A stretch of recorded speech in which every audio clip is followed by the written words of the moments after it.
seeing a character like Lud Yeah. be not just like, she's not playing up any sassiness. She is a responsible Yeah. caretaker and guardian to Charlie. And have a loving husband as well. Yes, which is that's right. really handsome. Like a really, yes, like really handsome.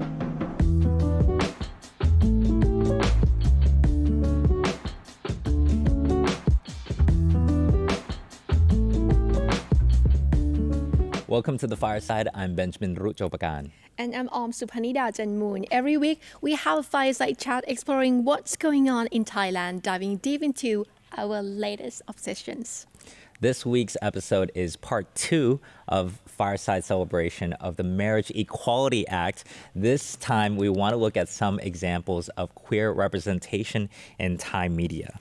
Exactly. So it's come into effect in Thailand from the 23rd January 2025, the act, Right. And it was also passed by House of Representatives by 400 votes to 10 on the 27th of March 2024 and by the Senate in the vote of 130 to 4 on the 18th of June 2024 to guarantee the right to to marriage and all affiliated rights for LGBTIQ plus couples in Thailand. And this is enough for us to cheer for.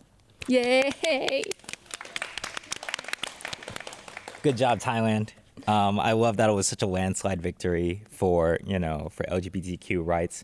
And it's very important, this term, all affiliated rights, because the right to surrogacy, to adoption, to inheritance. So there's all this other stuff that, we don't necessarily think about because we take it for granted. Or by we, I mean heterosexual people. We take it for granted that these are rights that everyone else gets to enjoy. And it's not until, your friend, your family member,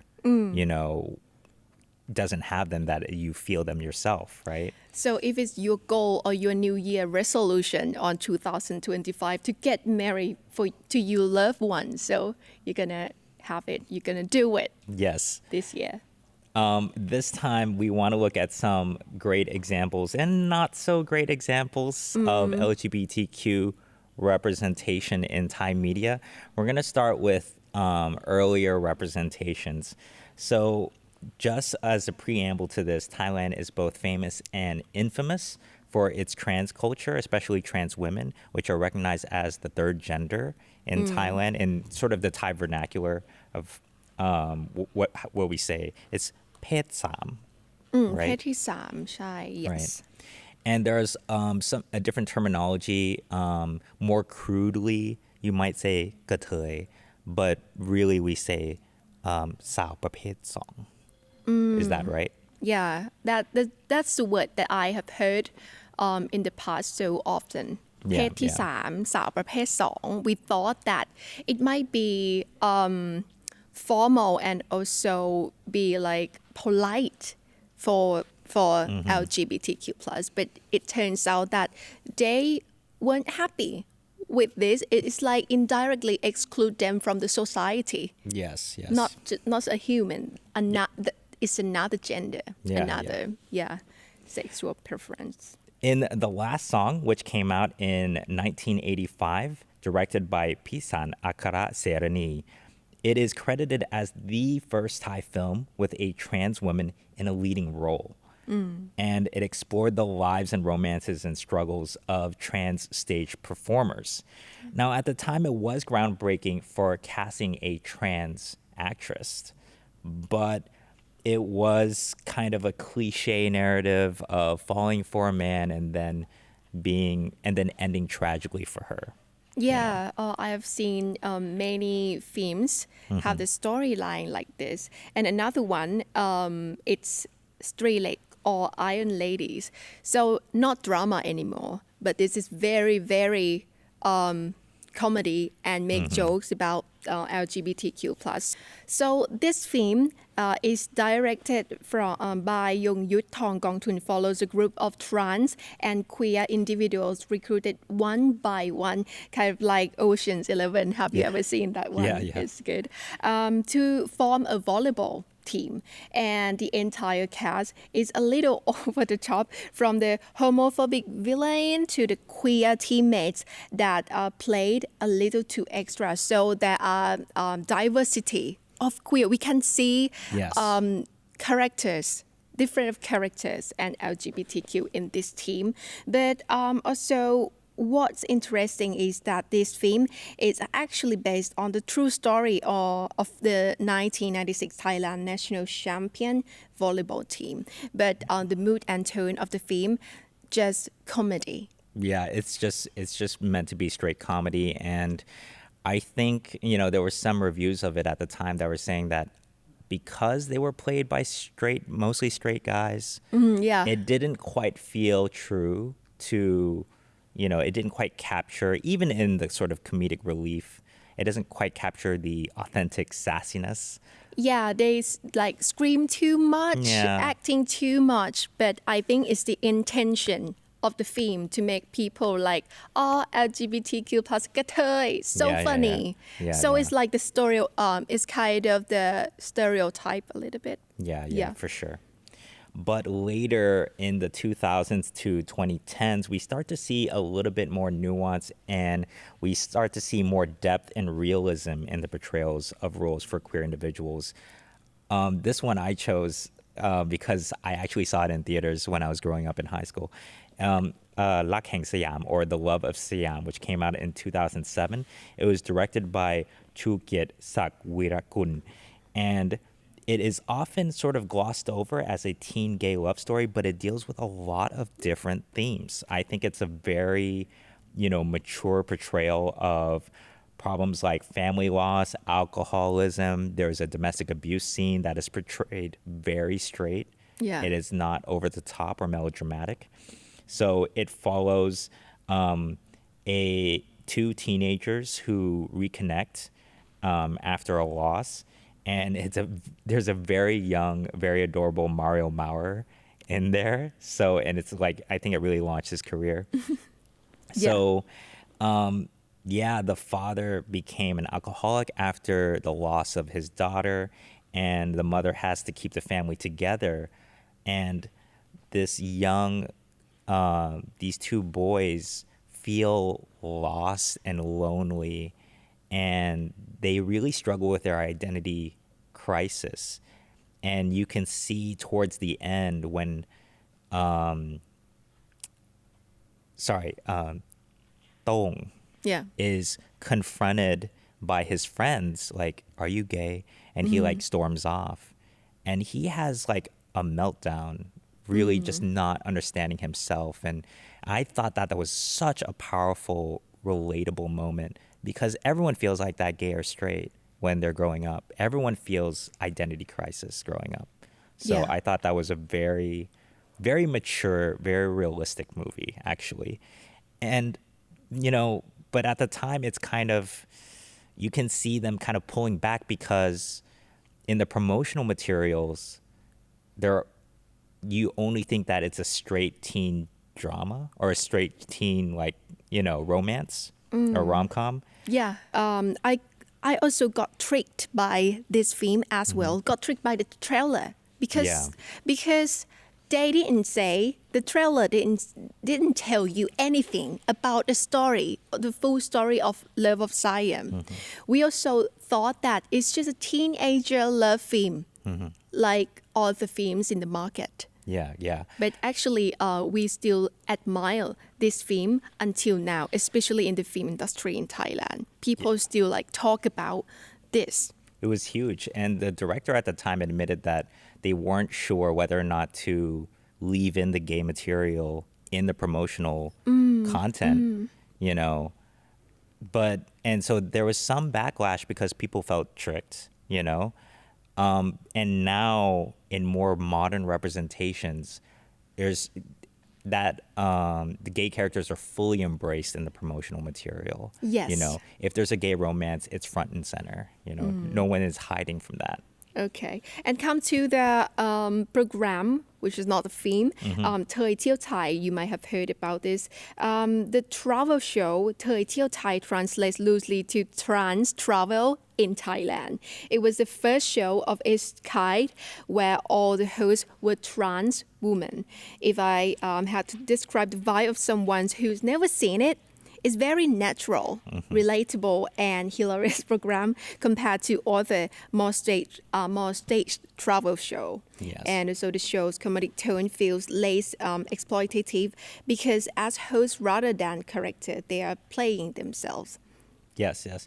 I think that, you know, they are still like playing up personas. They are still being more sassy and they're still being comedic relief. But because they're all tight with each other and because they're so real with each other, that it doesn't feel like an act.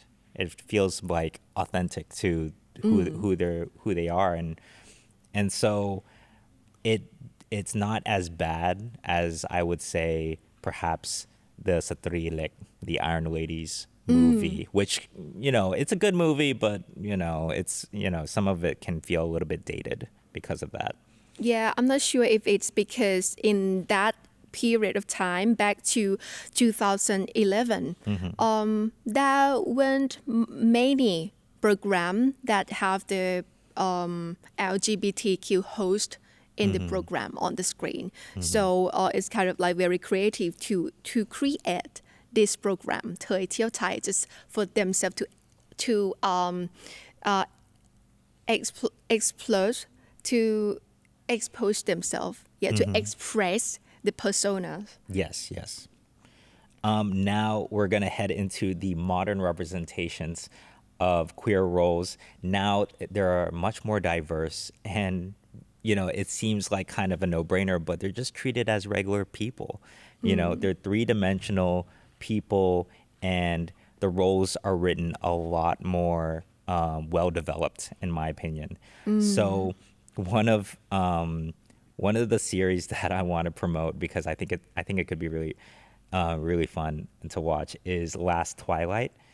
Pap Nai Mai Khoi Loom, and it's starring C. Taweetnan, which plays Day, an affluent tennis athlete who loses his eyesight, and Jimmy Chitrapon, who plays Mok, a kind of delinquent mechanic. That's how he comes off in the trailer, who's forced to take a job as Day's caretaker.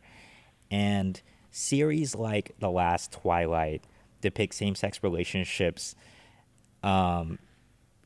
that depict same-sex relationships demonstrate the growth of the BL genre, the boys love genre, or Y series, which comes from the Japanese genre yaoi, right?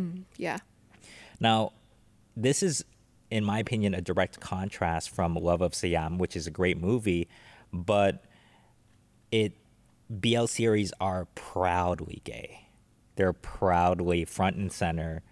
Like, that is the whole attraction of watching these series. I would be remiss if I didn't, you know, mention the fact that BL genres, they can come across a little bit exploitative because they are for women audiences and they are very idealized relationships. And you know what? It can be Thailand's soft power because this kind of genre can be sold around the world, especially ASEAN countries like China, Japan, Korean people love it so much. When I was in the UK, I had so many Chinese friends, and all of them know like PPBK or PP and Bilkin, Right. and many other boy love series characters casts. So I was surprised because there's so many that I didn't know, but they know. And they You're not a BL fan? You're not a...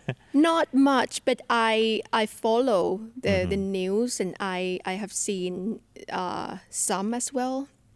Yeah, for example, หวานรักต้องห้าม This is not the BL series actually, but like all great Thai soap operas, The Sweetest Taboo or หวานรักต้องห้าม is a really convoluted and spicy story about marital affairs revenge, and forbidden romances.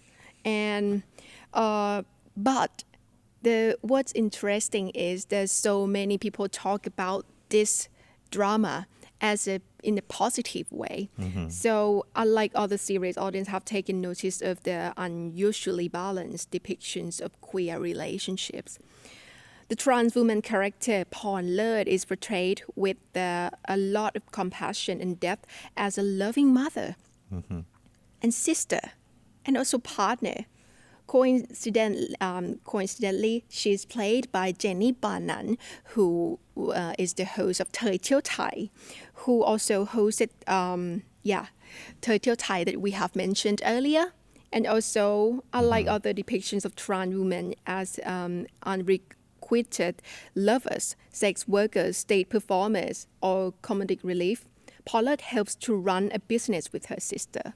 So we can see the development from the early era of the LGBTQ in Thai media.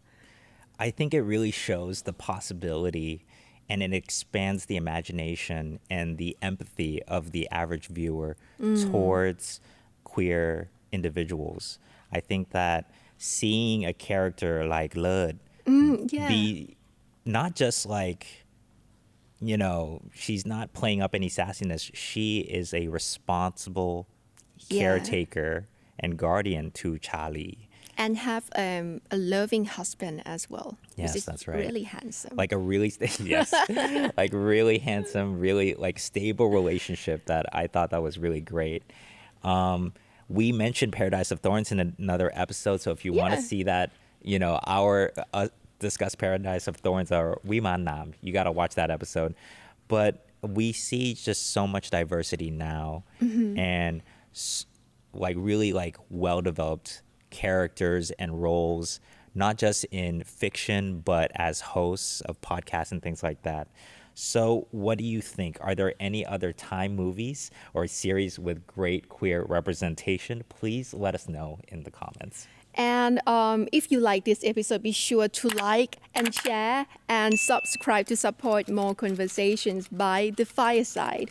Thank you so much, and we will see you next week. Bye.